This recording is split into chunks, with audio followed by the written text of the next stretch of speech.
পাঁচ ওয়াক্ত নামাজের জন্য মুয়াজ্জিন আপনাকে ডাকে, কিন্তু ভোর রাতে দোয়া কবুলের জন্য স্বয়ং আল্লাহ আপনাকে ডাকে।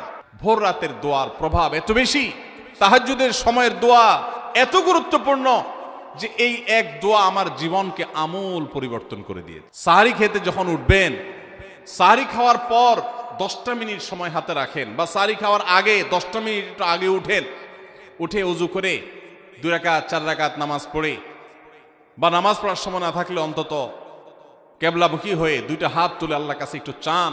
নবীজি সাল্লাল্লাহু আলাইহি সাল্লাম বলেছেন, রাতের শেষ প্রহর যখন হয়, দুনিয়ার আসমানে নেমে এসে আল্লাহ বান্দাদেরকে ডেকে ডেকে তাদের প্রত্যেকটা চাওয়া পূরণ করে দেন।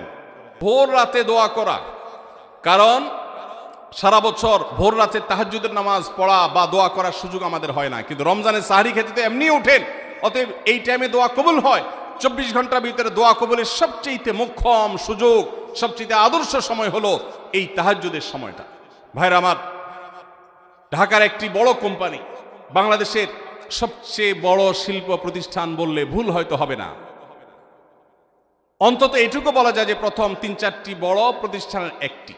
এরকম একটা প্রতিষ্ঠানের একজন কর্মকর্তা বছর 2-3 আগে আমার সাথে হঠাৎ দেখা।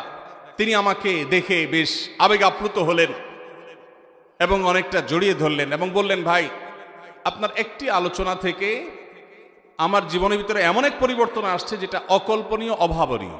তো আমি একটু কৌতূহল হয়ে জানতে চাইলাম কোনটা সেটা। তখন তিনি বললেন, ভাই, আমার জীবনে এমন একটা রোগ হয়েছে, যেই রোগ ট্রিটমেন্ট করার জন্য দেশে বিদেশে বিভিন্ন জায়গায় গিয়েছি, কোনো চিকিৎসা এর আমি পাই নাই। শেষ পর্যন্ত আশাহত হয়ে চাকরি ছেড়ে দিয়ে, শহর ছেড়ে দিয়ে গ্রামে গিয়ে বসবাস করা শুরু করছি এবং মৃত্যুর জন্য অপেক্ষা করছি। এর মধ্যে আপনার একটা আলোচনার ক্লিপ আমার চোখের সামনে আসলো সোশ্যাল মিডিয়ায়, তো এটা শুনলাম। সে আলোচনাটা ছিল, আল্লাহর কাছ থেকে অসাধ্য সাধন করার সময় হলো ভোর রাত তাহাজ্জুদের সময়। আমি এই আলোচনা পুরোটা শোনার পর ওই রাতেই আমি ঘুম থেকে উঠে ভোর রাতে তাহাজ্জুদ পড়ে আল্লাহর কাছে বুক ভাসিয়ে মন ভরে কাঁদলাম, দোয়া করলাম। ওই ভাই বললেন যে আমি এত দোয়া করলাম, দোয়া করতে করতে দীর্ঘ সময় আমি পরিতৃপ্ত হলাম, আমার দোয়া শেষ হয়ে গেল। এরপর দোয়া করে শেষ করার পর ফজর নামাজের সময় হয়ে গেছে, আমার ফিল হলো, অনুভব হলো যে আমার শরীরে আর কোনো রোগবালাই এখন মনে হয় নাই। এবং তিনি গত 2 দিন আগেও তার সাথে আমি দেখা করলাম ঢাকায়, গতকালকে দেখা করলাম, 2 দিন আগে না, মাত্র 1 দিন আগে দেখা করলাম। তিনি এখন সুস্থ সবল হয়ে আবার তার চাকরিতে ফিরে গিয়ে স্বপদে সমহিমায় আছেন। তিনি এক সহকর্মীকে ডেকে আমার সামনে বলছেন, এই তোমরা বলো তো, আমি আগে শারীরিকভাবে বেশি ফিট ছিলাম নাকি এখন বেশি ফিট? তখন তার সহকর্মী আমার সামনে বলছে, স্যার, আপনি আগে অনেক বেশি রাগারাগি করতেন, আপনি হট মেজাজি ছিলেন, অনেক বেশি অসুস্থ হয়ে যেতেন কিছু হলেই, কিন্তু এখন আপনি সে আগের সময়ের তুলনায় অনেক বেশি সুস্থ এবং ফিট। তিনি বললেন, ভাই, ভোর রাতের দোয়ার প্রভাব এত বেশি, তাহাজ্জুদের সময়ের দোয়া এত গুরুত্বপূর্ণ যে এই এক দোয়া আমার জীবনকে আমূল পরিবর্তন করে দিয়েছে। এজন্য ভাইরা, রমজান মাসে বিশেষ করে যখন তাহাজ্জুদের সময় সাহারি খেতে যখন উঠবেন, সাহারি খাওয়ার পর 10টা মিনিট সময় হাতে রাখেন, বা সাহারি খাওয়ার আগে 10টা মিনিট আগে উঠে উজু করে 2 রাকাত 4 রাকাত নামাজ পড়ে, বা নামাজ পড়ার সময় না থাকলে অন্তত কেবলামুখী হয়ে 2টা হাত তুলে আল্লাহর কাছে একটু চান। নবীজি সাল্লাল্লাহু আলাইহি সাল্লাম বলেছেন, রাতের শেষ প্রহর যখন হয়, দুনিয়ার আসমানে নেমে এসে আল্লাহ বান্দাদেরকে ডেকে ডেকে তাদের প্রত্যেকটা চাওয়া পূরণ করে দেন। এই জন্য ভাইরা, রমজান মাসে সাহারির সময় দোয়া কবুল হয়। রমজান উপলক্ষে বিশেষ করে এই আমলটা, সাহারির সময় আমলটা, আমরা দোয়া করার আমলটা করতে পারি। তাহাজ্জুদের নামাজ এবং ভোর রাতের দোয়া, এটা অন্য সময় করা যায়, কিন্তু রমজানের সুযোগটা বেশি আসে, সেজন্য এটাকে রমজানের স্পেশাল আমল হিসেবে আমরা উল্লেখ করলাম। আল্লাহ আমাদেরকে সবাইকে তৌফিক দান করুন। সাহারি খেতে উঠলে একটু দোয়া করবো তো ইনশাআল্লাহ, 2-4 মিনিটের জন্য হলে দোয়া করবো, একাকী নির্জনে আল্লাহর কাছে কেবলামুখী হয়ে। এর চেয়ে বড় দুর্ভাগ্যের বিষয় কি আছে যে আল্লাহ চাওয়ার জন্য ডাকছেন আর আমি অবহেলা করে বসে আছি। ভাইরা আমার, 5 ওয়াক্ত নামাজের জন্য মুয়াজ্জিন আপনাকে ডাকে, কিন্তু ভোর রাতে দোয়া কবুলের জন্য স্বয়ং আল্লাহ আপনাকে ডাকেন। অতএব সাহরি খেতে উঠলে ভোর রাতে সাহরির সময় একটু দোয়া করবো তো ইনশাআল্লাহ।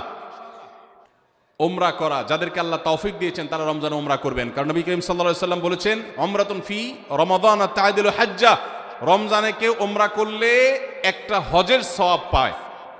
কোন কোন হাদিসে আসছে তা'দিলু হাজ্জাতাম মাই, নবীজির সাথে হজের সওয়াব পাওয়া যায় রমজানে ওমরা করলে। আল্লাহ আমাদেরকে যখন তৌফিক দিবে আমরা তখন সেটা করব ইনশাআল্লাহ। ঠিক আছে না? নিয়ত করেন, দোয়া করেন, আল্লাহ একসময় তৌফিক অবশ্যই দিবেন। বেশি বেশি কি করা? ইস্তেগফার করা, অর্থাৎ ক্ষমা প্রার্থনা করা। কেন ক্ষমা প্রার্থনা বেশি করবেন? কারণ নবী করিম সাল্লাল্লাহু আলাইহি সাল্লাম বলেছেন ওয়ালিল্লাহি উতাকাউ মিনান নার ওয়া যালিকা ফি কুল্লি লাইলা, রমজানের প্রত্যেক রাতে আল্লাহ তাআলা বহু মানুষকে জাহান্নাম থেকে মুক্ত ঘোষণা করেন। ভাইরা আমার, আমাদের পাপাচারের কারণে জাহান্নামীদের তালিকা নাম উঠে থাকলেও রমজানে আল্লাহ বহু মানুষকে ঠিক দেন যে এই লোককে জান্নাতি ঘোষণা করা হলো, জাহান্নাম থেকে মুক্ত ঘোষণা করা হলো। এই জন্য এই মাসে আল্লাহর কাছে বেশি বেশি মাফ চাইতে হয়, ইস্তেগফার করতে হয়, চোখের পানি ফেলে দোয়া করতে হয় যে আল্লাহ আপনি মাগফিরাত নসিব করেন।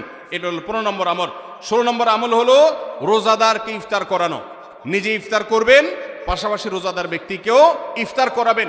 নবী সাল্লাল্লাহু আলাইহি সাল্লাম বলেছেন যদি কোনো ব্যক্তি কোনো রোজাদারকে ইফতার করায় তাহলে যেই ব্যক্তি তাকে ইফতার করানেন তার রোজার সওয়াব তো সে পাবেই, আপনি ইফতার করায়া সমপরিমাণ সওয়াব লাভ করবেন ইনশাআল্লাহ। অতএব মসজিদে ইফতার দেওয়ার ব্যবস্থা করা যেতে পারে, রাস্তাঘাটে, বিশেষ করে পাবলিক পরিবহনে, এমনকি প্রাইভেট গাড়িতেও সন্ধ্যার সময় ইফতারের সময় অনেক সময় খাবার থাকে না, তখন আপনি রাস্তায় দাঁড়িয়ে যদি সামান্য একটু খেজুর, সামান্য একটু পানি বিতরণ করতে পারেন তাহলে সওয়াবটা পাওয়া যেতে পারে। আপনার বাসায় আশেপাশে অনেক অভাবী মানুষ আছে, তাদের বাসায় আপনি ইফতার পৌঁছে দিতে পারেন, এর মাধ্যমে রোজাদারকে ইফতার করানোর সওয়াব পেতে পারেন। 17 নম্বর আমল হলো বেশি বেশি কোরআনে কারীমের তেলাওয়াত করা। কোরআনে কারীমের তেলাওয়াত রমজান মাসে বেশি বেশি করব। কেন? কারণ হলো এই মাসটাই হলো কোরআন নাজিলের মাস। আল্লাহ তাআলা রমজান মাসে কোরআন নাজিল করেছেন। আল্লাহ বলেছেন শাহরু রমাদান আল্লাযী উনজিলা ফীহিল কুরআন হুদাল লিন-নাস ওয়া বায়িনাতিন মিনাল হুদা ওয়াল ফুরকান, রমজান মাস এমন মাস যে মাসে আল্লাহ তাআলা কোরআন নাজিল করেছেন। এই জন্য এই মাসে বেশি বেশি রোজ কোরআন তেলাওয়াত করতে হবে। নবী করিম সাল্লাল্লাহু আলাইহি সাল্লাম বেশি বেশি রমজান মাসে কোরআন তেলাওয়াত করতেন। আমাদের পূর্বসূরি সালাফগণ কেউ কেউ রমজান মাসে অন্য সব আমল কমিয়ে দিয়ে কোরআন তেলাওয়াতটা সবচেয়ে বেশি করতেন। এই জন্য দিনে এবং রাতে বেশি বেশি করে কোরআন শুদ্ধতার সাথে, সৌন্দর্যের সাথে তেলাওয়াত করব, অর্থ সহকারে বুঝে পড়ার চেষ্টাও পাশাপাশি করব ইনশাআল্লাহ। 18 নম্বর আমল হলো কোরআন পরস্পরকে শোনাশুনি করা, বুঝে পড়া। অর্থাৎ আপনি কোরআন তেলাওয়াত করবেন, আপনার স্ত্রী শুনবে, আপনার মা শুনবে, আপনার বোন শুনবে, আবার তারা তেলাওয়াত করবে, আপনি শুনবেন। আমরা তারাবির নামাজে এক পক্ষীয় তেলাওয়াত শুনি, হাফেজ সাহেব তেলাওয়াত করেন, আমরা শুনি, কিন্তু আমরা তেলাওয়াত করে আরেকজন শুনবে, এটা হয় না। নবী সাল্লাল্লাহু আলাইহি সাল্লাম রমজান মাস আসলে জিবরিল ফেরেশতার সাথে কোরআন শোনাশুনি করতেন। জিবরিল তেলাওয়াত করতেন, নবীজি শুনতেন, আবার আমাদের নবীজি তেলাওয়াত করতেন, জিবরিল শুনতেন। এটা একটা সুন্নত। এই সুন্নতটা বিলুপ্ত হয়ে গেছে, এটা নিয়ে চর্চা নাই। এই জন্য আমরা এটা বাসা বাড়িতে নতুন করে জিন্দা করব। আল্লাহ আমাদেরকে তৌফিক দান করুন। 19 নম্বর আমল হলো দান সাদাকা বেশি বেশি করা। নবীজি সাল্লাল্লাহু আলাইহি সাল্লাম এমনিতেই প্রচুর পরিমাণ দান করতেন, কিন্তু রমজান আসলে তার দানশীলতার পরিমাণ আরো বেড়ে যেত। এই জন্য অভাবী, প্রতিবেশী, গরিব, দুঃখী সবার ঘরে ঘরে আমরা আমাদের সাধ্য অনুযায়ী দান পৌঁছানোর চেষ্টা করব রমজান উপলক্ষে। এটা রমজানের 19 নম্বর স্পেশাল আমল, বিশেষ আমল।